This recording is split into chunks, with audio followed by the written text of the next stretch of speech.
সীতাজখলা দুগ্ধ ফাৰ্মৰ আৰ্হিত বাক্সাত আৰম্ভ ব্ৰিড মাল্টিফিকেশ্যন ফাৰ্ম ইতিমধ্যে ফাৰ্মখনে জিলাখনৰ উত্তৰ অঞ্চলত সৃষ্টি কৰিছে সেউজ বিপ্লৱ বিটিসি পৰিষদৰ অৰ্থ সাহায্যৰে গঢ়ি উঠা এই ফাৰ্মখনৰ আছে 5খনকৈ সমবায় সমিতি শেহতীয়াকৈ 150 বিঘা মাটিত মাকৈ 50 বিঘা মাটিত অমিতা আদিৰ খেতি কৰাৰ লগতে গিৰ গাই সহ 20টা উন্নত জাতৰ গাই গৰু পালন কৰা হৈছে এই ফাৰ্মত প্ৰায় 1.5 শতাধিক নিবনুৱা যুৱক যুৱতী সংস্থাপন লাভ কৰিছে এই ফাৰ্মত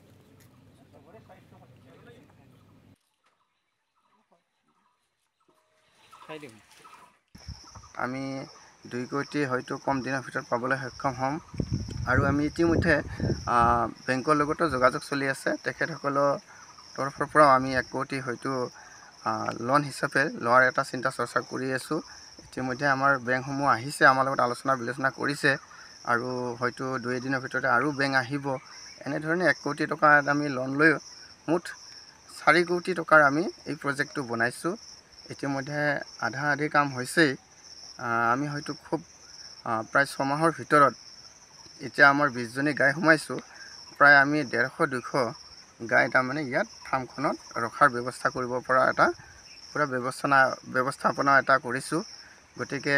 আমি আশাবাদী হয়তো গোটেইখিনি সম্পূৰ্ণ হ'লে